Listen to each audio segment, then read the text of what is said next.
Hi hello నమస్తే this is Suvarna welcome to Suman TV. So ప్రతి ఒక్కరం కూడా భూమి కొనుక్కోవాలి అనుకుంటూ ఉంటాం. బట్ ఈ మధ్య కాలంలో రియల్ ఎస్టేట్ రంగం ఏ సిచ్యువేషన్‌లో ఉంది అన్న క్వెషన్ కూడా అందరికీ రైజ్ అవుతుంది. అసలు రియల్ ఎస్టేట్ రంగంలో సక్సెస్ అవ్వగలమా అని కొంతమంది ఆలోచిస్తుంటే, భూమిని కొంటే ఖచ్చితంగా మనకి సక్సెస్ వస్తుందా అన్న క్వెషన్స్‌లో కొంతమంది ఉన్నారు. రైట్ నౌ నాతో పాటు స్టూడియోలో ఉన్నారు. గత 25 సంవత్సరాల నుంచి రియల్ ఎస్టేట్ రంగంలో సక్సెస్‌ఫుల్‌గా ముందుకెళ్తూ ఎన్నో ప్రాజెక్ట్స్ పూర్తి చేస్తూ ఎంతోమందికి ఎంప్లాయ్‌మెంట్ ఇచ్చినటువంటి దంతు శ్రీనివాస్ గారు రైట్ నౌ నాతో పాటు ఉన్నారు. రియల్ ఎస్టేట్ రంగం గురించి, అందులో సక్సెస్ ఉందా లేదా, భూమిని నమ్ముకుంటే మన జీవితంలో మార్పులొస్తాయా లేదా అనే విషయాలు ఆయనతో మాట్లాడి తెలుసుకుందాం. నమస్కారం శ్రీనివాస్ గారు. నమస్తే అమ్మా. ఎలా ఉన్నారు? బాగున్నాను, చెప్పండి. యెస్. సో ఇప్పుడేంటంటే ప్రతి ఒక్కరు చాలా ప్రొఫెషన్స్ సెలెక్ట్ చేసుకుంటారు భవిష్యత్తులో ఎదగడానికి. సో ఆ ప్రొఫెషన్స్‌తో పాటు సమానంగా రియల్ ఎస్టేట్ రంగంలో కూడా సక్సెస్ అనేది వస్తుంది అని చెప్పి చాలా మంది రియల్ ఎస్టేట్ రంగంలో సెటిల్ అయిన వాళ్ళు చెప్తున్నారు. అంటే ఇదే ప్రొఫెషన్‌లో గత కొన్ని సంవత్సరాల నుంచి ఉంటున్నట్టు ఒక పర్సన్‌గా రియల్ ఎస్టేట్ రంగం గురించి ఏం చెప్తారు? నిజంగా సక్సెస్ వస్తుందంటారా? ఇప్పుడు హైదరాబాద్లో కొత్తగా ఫ్యూచర్ సిటీ, ఫోర్త్ సిటీ అనేది వస్తుంది. అక్కడ మొత్తం ఇన్ఫ్రాస్ట్రక్చర్ మొత్తం కూడా తయారు చేస్తున్నారు. ఒక సిటీ ఇప్పుడు హైదరాబాద్, సికింద్రాబాద్, సైబరాబాద్ లాగా దీనికి మించి ఇక్కడ ఉన్నటువంటి ఇబ్బందుల్ని రెక్టిఫై చేస్తూ పెద్ద పెద్ద రోడ్లతోటి తయారు చేస్తున్నారు. ఇప్పుడు ఆ సిటీకి ఒక పక్కన ఔటర్ రింగ్ రోడ్డు, మరో పక్కన రీజనల్ రింగ్ రోడ్డు, మరి రెండు పక్కల కూడా ఒకటి శ్రీశైలం హైవే, ఇంకోటి సాగర్ హైవే వీటి మధ్యలో ఉంది. ఇక్కడ ఒక ప్లాన్డ్ సిటీగా తయారు చేస్తున్నారు. ఈ సిటీకి ఫోర్త్ సిటీ, ఫ్యూచర్ సిటీ అంటున్నారు. దీనికి కొత్తగా పేరు పెడతారు. ప్రస్తుతానికి ఫోర్త్ సిటీ అంటున్నారు. ఇక్కడ దాదాపు 14,000 ఎకరాలలో ల్యాండ్ కొన్నారు ఆల్రెడీ గత గవర్నమెంట్. దాంట్లో దాదాపు 10 క్లస్టర్స్ చేసి వాటిల్లో పెద్ద పెద్ద కంపెనీస్ వస్తున్నాయి. ఇప్పుడు అక్కడ డెవలప్మెంట్ అనేది 100% ఉంటుంది. ఉపాధి కూడా అక్కడ చాలా ఉంటుంది. అక్కడ నివాస యోగ్యంగా చాలా బాగుంటుంది. కాబట్టి అక్కడ కొనుక్కుంటున్నారు. ఇప్పుడు అందరూ చాలా కంపెనీలు కూడా ప్లాట్స్ చేస్తున్నాయి. కాబట్టి ఇప్పుడు కొత్త సిటీలో కొనుక్కోవటం అన్ని ఫెసిలిటీస్, ఎయిర్పోర్ట్ ఫెసిలిటీస్, అదే విధంగా మనకి మెట్రో ట్రైన్ ఫెసిలిటీస్, పెద్ద పెద్ద రోడ్లతోటి తయారవుతుంది. అక్కడ కొనుక్కుంటే బాగుంటుంది. సో ఎక్కడ కొనుక్కుంటే బాగుంటుందని చాలా క్లియర్ గా చెప్పారు. నాకు రియల్ ఎస్టేట్ రంగం సక్సెస్ గురించి కొన్ని డౌట్స్ ఉన్నాయి. అలాగే ఆడియన్స్ కూడా కొన్ని డౌట్స్ ఉన్నాయి. భూమిని నమ్ముకుంటే ఎప్పటికైనా మనం సక్సెస్ రేటులో దూసుకెళ్తామంటారు. ఏం చెప్తారు? భూమిని మనం క్రియేట్ చేయలేం. ల్యాండ్ అనేది కొద్దిగానే ఉంది. ఇక్కడ మన అదృష్టం ఏంటంటే హైదరాబాదులో మనకి 4 వైపులా కూడా ఎంతైనా కూడా మనం విస్తరించుకుంటూ పోవచ్చు. ఒకప్పుడు చిన్నగా ఉండేది, తర్వాత ఔటర్ రింగ్ రోడ్ అన్నారు, ఇప్పుడు రీజనల్ రింగ్ రోడ్ అన్నారు. దాదాపు ఇంకా కూడా మనకి కొన్ని జిల్లాలని క్రాస్ చేసుకుంటూ వెళ్ళి చేసుకోవడానికి అవకాశాలు హైదరాబాద్ లో ఉన్నాయి మనకి. కాబట్టి ఏంటంటే హైదరాబాద్ లో రియల్ ఎస్టేట్ ఎప్పటికి కూడా ఎవర్ గ్రీన్ గా ఉంటుంది. ఇప్పుడు ప్రపంచం యొక్క దృష్టి, మన దేశం యొక్క దృష్టి మొత్తం హైదరాబాద్ మీద ఉంది. కాబట్టి ఇక్కడ రియల్ ఎస్టేట్ అనేటువంటిది చాలా అద్భుతంగా ఉంటుంది.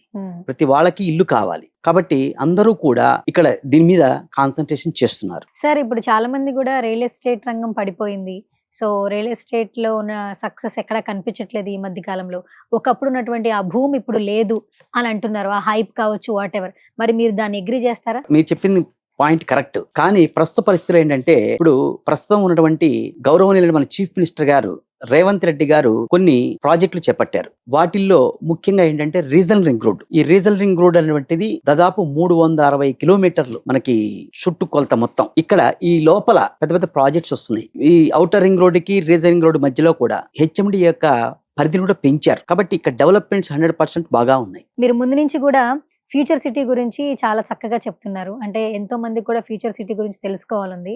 ఫస్ట్ ఆఫ్ ఆల్ అసలు ఫ్యూచర్ సిటీలో ఇన్వెస్ట్మెంట్ గురించి చెప్పండి. చక్కని క్వశ్చన్ వేశారు.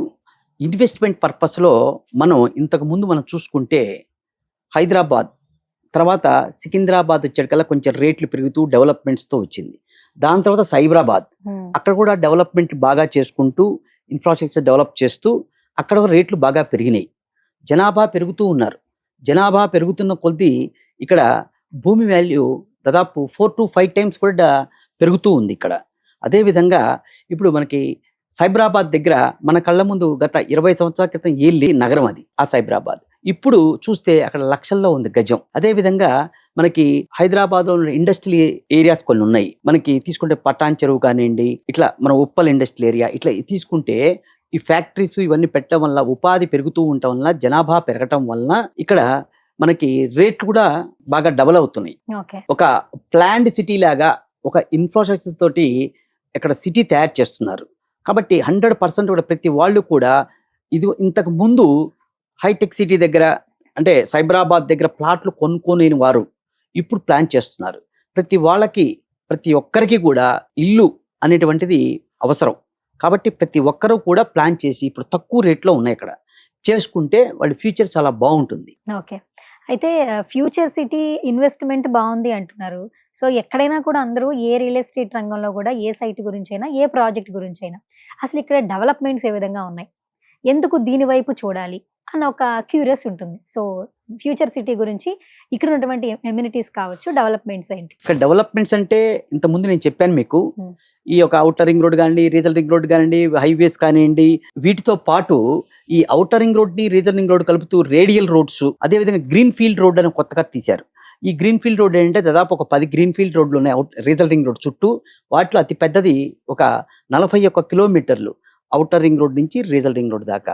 ఇది దాదాపు ఒక 1000 acres లో ప్లాన్ చేస్తున్నారు. ఈ యొక్క గ్రీన్ ఫీల్డ్ రోడ్కి వచ్చి రతన్ టాటా పేరు పెట్టారు. ఈ గ్రీన్ ఫీల్డ్ రోడ్డుకి ఇరువైపులా కూడా కమర్షియల్స్ గా 1/2 కిలోమీటర్ వరకు మనకి కమర్షియల్ గా, అదేవిధంగా పార్కుల్లాగా హౌసెస్ ఇట్లా డెవలప్ చేస్తూ ఉన్నారు. ఓకే. డెవలప్మెంట్స్ అనేవి మిగతా ప్రాజెక్ట్స్ కంటే చాలా ఎక్కువ ఎమ్యూనిటీస్ తో అయితే ఫోర్త్ సిటీ అయితే వస్తుందంటారు. ఆ, ఓకే. తప్పకుండా. సో డెవలప్మెంట్స్ అయిపోయింది. ఇప్పుడు చాలా మంది ఏంటంటే ఇంత పెద్ద వెంచర్ వేస్తున్నప్పుడు అక్కడ ఎంప్లాయ్మెంట్ ఫెసిలిటీ ఉందా లేదా అనే డౌట్ ఉంటుంది.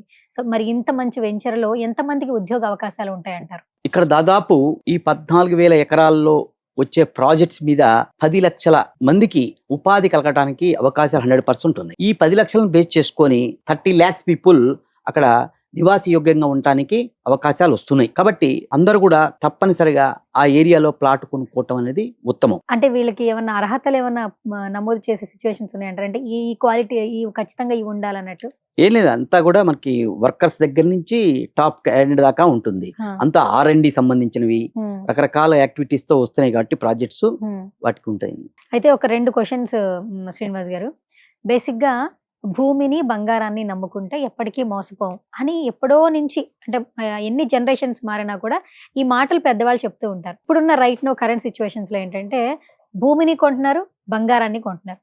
సో ఈ రెండిట్లో ఒకటి సెలెక్ట్ చేసుకుంటే సక్సెస్ వైపు ముందుకెళ్తామంటే మీరే సెలెక్ట్ చేసుకుంటారు? ఖచ్చితంగా భూమిని సెలెక్ట్ చేసుకోవాలి. భూమిని మనం క్రియేట్ చేయలేం కాబట్టి అంటే భూమి అనేది లిమిటెడ్ గా ఉంటుంది. కాబట్టి పబ్లిక్ పెరుగుతున్నారు కాబట్టి పెరుగుతున్న కొద్దీ ఇక్కడ డిమాండ్ పెరుగుతుంది కాబట్టి భూమిని కంపల్సరీ తీసుకోవాలి. మరి బంగారాన్ని కూడా చాలా మంది కొంటూ ఉంటారు కదా? బంగారాన్ని కొంటారు. సెక్యూరిటీ ప్రాబ్లం లో చూసుకుంటే మనకి ల్యాండ్ సేఫ్ గా ఉంటుంది. అంతేనంటారా? సో ఇప్పుడు చాలా మంది ఏంటంటే ఎక్కడైనా ఒక సొంత ఇంటి కళ, అది అంటే ఒక ఇల్లు కావచ్చు, ఒక స్థలం కావచ్చు, అది ఫ్యూచర్ పిల్లలకి కానీ వాళ్ళ నెక్స్ట్ జనరేషన్స్కి ఉపయోగపడుతుందని ఆలోచనలోనే ఇక్కడ ఉన్న వాళ్ళకి మాక్సిమం రియల్ ఎస్టేట్ రంగంలో ఎన్ఆర్ఐలు ఇన్వెస్ట్ చేస్తారని మేము వింటూ ఉంటాం. ఇది ఎంతవరకు నిజం? ఎన్ఆర్ఐలు ఇన్వెస్ట్మెంట్ కోసం చూస్తూ ఉంటారు ఎక్కడ బాగుంటే అక్కడ. ప్రజెంట్ పరిస్థితుల్లో ఏంటంటే హైదరాబాద్ లో, ఇండియా మొత్తం మీద హైదరాబాద్ లో ఇంత పెద్ద సిటీ దాదాపు మనకు ప్రజెంట్ మనకు గ్రేటర్ హైదరాబాద్ వచ్చి 650 చదరపు కిలోమీటర్లు మాత్రమే ఉంది. ఇప్పుడు రాబోతున్నటువంటి ఈ యొక్క ఫ్యూచర్ సిటీ అంటే FCDI అని పెట్టారు, ఫ్యూచర్ సిటీ డెవలప్మెంట్ అథారిటీ అని పెట్టారు. ఈ ఫ్యూచర్ సిటీ డెవలప్మెంట్ అథారిటీ దాదాపు 2,10,000 ఎకరాల్లో ఉంది. ఇది రంగారెడ్డి జిల్లాలో ఉన్నటువంటి 7 మండలాలు 56 గ్రామాలు తీసుకొని ఇక్కడ డెవలప్ చేస్తున్నారు ఫ్యూచర్ సిటీని. దీనికి చైర్మన్ గా రేవంత్ రెడ్డి గారు ఉన్నారు. ఇప్పుడు ఈ ఫ్యూచర్ సిటీలో మనకి ఏం జరుగుతోంది ఏంటని అందరూ కూడా వీక్షిస్తున్నారు. కాబట్టి ఏంటంటే ఇక్కడ డిమాండ్ బాగా ఉంది. ప్రాజెక్ట్స్ పెద్ద పెద్ద ప్రాజెక్ట్స్ వస్తున్నాయి కాబట్టి సపరేట్గా సిటీ కాబట్టి ఇది కొత్త డెవలప్మెంట్ వస్తుంది కాబట్టి ప్రాజెక్ట్స్ కూడా వస్తున్నాయి కాబట్టి 100% డెవలప్ అవుతుంది కాబట్టి అందరూ కూడా ఇక్కడ ఇన్వెస్ట్ చేయడానికి అవకాశం ఉంది, ఇన్వెస్ట్ చేస్తున్నారు. అయితే గతంలో కొన్ని ప్లేసెస్ కొండలు గుట్టల్లా ఉండేవట, అంటే ఇప్పుడు అవి చాలా ఫేమస్ అయిపోయాయి, ట్రాఫిక్ ఏరియా అయిపోయింది. లైక్ మాదాపూర్, జూబ్లీ హిల్స్, హైటెక్ సిటీ, మణికొండ. ఇప్పుడు చూస్తే చాలా వరకు అప్డేట్ అయిపోయింది. ఒకప్పుడు చెట్లు రాళ్ళు ఉండేవి అని చెప్పేవాళ్ళు. అప్పుడు స్థలం కొనమన్నా కూడా ఎవరు ఇన్వెస్ట్ చేసేవాళ్ళు కాదట. కానీ ఇప్పుడు అదే ఏరియాల్లో ఇన్వెస్ట్ చేయడానికి రెడీగా ఉన్నారు. ఫ్యూచర్లో ఈ ఫ్యూచర్ సిటీ వీటినటువంటి ఏ ప్లేసెస్కి ధీటుగా ఉండబోతుంది? మీ అభిప్రాయం ఏంటి? ఇంతకుముందు మనం చూసుకుంటే మణికొండ ఈ ఏరియా అంతా కూడా కొండలు, గుట్టలు, రాళ్ళు, రప్పలు ఉండేవి. రీసెంట్గా 2010లో కూడా మనం తీసుకుంటే కోకాపేట దగ్గర మనం కనుక చూసుకుంటే సేమ్ అదే పరిస్థితి. అప్పుడు కోకాపేట పరిస్థితి ఏంటి, ఇప్పుడు కోకాపేట పరిస్థితి ఏంటి మనకి చెక్ చేస్తే మీకు దాదాపు ఎకరం 100 కోట్లు పలికింది. ఇప్పుడు అక్కడ డిమాండ్ ఎట్లా ఉందంటే అక్కడ ఉండేటువంటి వాళ్ళు బిజినెస్ మ్యాగ్నెట్స్, ప్రజాప్రతినిధులు, ఐఏఎస్ ఆఫీసర్లు, పెద్ద పెద్ద కంపెనీలు, కోకాపేట అంటే పెద్ద హాట్ ప్లేస్ లాగా తయారైంది. ఇదే విధంగా ఈ ఇన్ఫ్రాస్ట్రక్చర్ అనేటువంటిది వీటన్నిటికన్నా కూడా మనం అధికంగా అక్కడ ఇస్తున్నాం కాబట్టి ఫ్యూచర్ సిటీ వైపు చాలా బాగా ఇంకా డెవలప్ అవడానికి అవకాశం ఉంది. ఇది లిమిటెడ్ ఏరియా, ఇది అన్లిమిటెడ్గా దాదాపు 2,10,000 ఎకరాల్లో చేస్తున్నారు కాబట్టి ఇక్కడ ప్రతి ఒక్కరు కూడా ఇక్కడ ప్లాట్లు కొనుక్కుంటే మీ ఫ్యూచర్ చాలా బాగుంటుంది. ఇప్పుడు చాలామంది కూడా హైటెక్ సిటీ వైపు అపార్ట్మెంట్ కొనుక్కోవటం పిల్లల కోసం చేస్తున్నారు. అదేవిధంగా ఫ్యూచర్ను ఆలోచించి ఇప్పటి నుంచే ఫౌండేషన్ వేసుకుంటూ మీరు కనుక ఫ్యూచర్ సిటీ దగ్గర కనుక మీరు కొనుక్కుంటే 100% కూడా మీరు సక్సెస్ అవుతారు. చాలా మంది ఏంటంటే రియల్ ఎస్టేట్ రంగంలో సెలబ్రిటీలు కూడా ఇన్వెస్ట్ చేస్తారని విన్నాం. సినిమాకి సంబంధించిన సెలబ్రిటీలు కూడా ఎక్కువగా స్థలాలు కొంటుంటారు అని చెప్పి విన్నాం. ఇది ఎంతవరకు నమ్మొచ్చు? ఒక సెలబ్రిటీలు ఏమీ కాదు, చాలా మంది కూడా కొంటున్నారు. ఎవరికైనా ఇన్వెస్ట్మెంట్ పెడితే డబుల్ కావాలి, ట్రిపుల్ కావాలి. ఇప్పుడు పరిస్థితులు ఏంటంటే ఇప్పుడు గనక నా దగ్గర కూడా కొన్ని ఉన్నాయి, తక్కువ ఇన్వెస్ట్మెంట్ తో 1 year లో మీకు డబుల్ అవడానికి నేను ఛాన్సెస్ ఉన్నాయి మన దగ్గర. అట్లాంటి land genuine lands, clear cut గా క్లారిటీగా ఉన్న ల్యాండ్స్ నేను ఇప్పించగలుగుతాను. కాబట్టి ప్రతి ఒక్కరు కూడా డబ్బును డబల్ చేసుకోవడానికి అవకాశాలు చూసుకుంటున్నారు కాబట్టి అందరూ ఇన్వెస్ట్ చేస్తున్నారు. ఓకే, ఇప్పుడు మీరు ఫ్యూచర్ సిటీ గురించి చాలా గొప్పగా చెప్తున్నారు. ఫ్యూచర్ సిటీలో తీసుకుంటే ఇన్వెస్ట్ చేస్తే ఫ్యూచర్ బాగుంటుంది అని చెప్తున్నారు. సో అక్కడ భూమి రేటు ఎలా ఉంది? ప్రతి ఒక్కళ్ళు కొనగలే రేటు ఉంటుందా, లేదంటే ఒక హై క్లాస్ పీపుల్ మాత్రమే దాన్ని పర్చేస్ చేయగలరంటారా? ఫ్యూచర్ సిటీ దగ్గర కూడా ఇప్పుడు ఈ ప్రాజెక్టులు ప్రతిరోజు కూడా రేవంత్ రెడ్డి గారు ఆ ఫ్యూచర్ సిటీ గురించి వేరే కంట్రీకి వెళ్ళి ప్రాజెక్ట్ తీసుకురావటం, ఇట్లా రకరకాలుగా చేయటం వల్ల ప్రజలంతా కూడా ఫ్యూచర్ సిటీ వైపు ఎక్కువ చూడటం వల్ల అక్కడ రేట్లు కూడా చాలా బాగా పెరిగిపోయినాయి. బిఫోర్ లాస్ట్ ఇయర్ కూడా 5,000 to 6,000 ఉండేది. ఇప్పుడు దాదాపు ఒక 20,000 దాకా కూడా వెళ్ళింది. ప్రజెంట్ 20,000 రూపీస్ అక్కడ అమ్ముతున్నారు, 16,000 to 20,000 అమ్ముతున్నారు. మన దగ్గర కనుక తీసుకుంటే నేను తక్కువగా ఇప్పించగలుగుతా. బిలో 10,000లో మన దగ్గర మంచి జెన్యూన్ ల్యాండ్స్ ఉన్నాయి, మనం చేయగలుగుతాం. సో చివరిగా రియల్ ఎస్టేట్ రంగంలో ఉంటే అన్ని రంగాలతో పాటు సమానంగా లైఫ్ సెటిల్ అయిపోయింది అని చాలా మంది చెప్తున్నారు. కొన్ని ఎగ్జాంపుల్స్ ఏంటంటే ఇంతకుముందు ఆటో తోలిన వాళ్ళు కూడా ఆడి కారు వరకు వెళ్ళొచ్చు రియల్ ఎస్టేట్ రంగంలో కష్టపడితే అంటున్నారు. ఇది ఎంతవరకు నిజం? 100% కరెక్ట్ అండి. రియల్ ఎస్టేట్ లో ఇన్కమ్ కూడా చాలా బాగుంటుంది. మీరు అన్నట్టుగా కష్టపడి చేసుకోవాలి, ఎక్కడైనా కూడా కష్టపడి చేస్తే కష్టే ఫలి.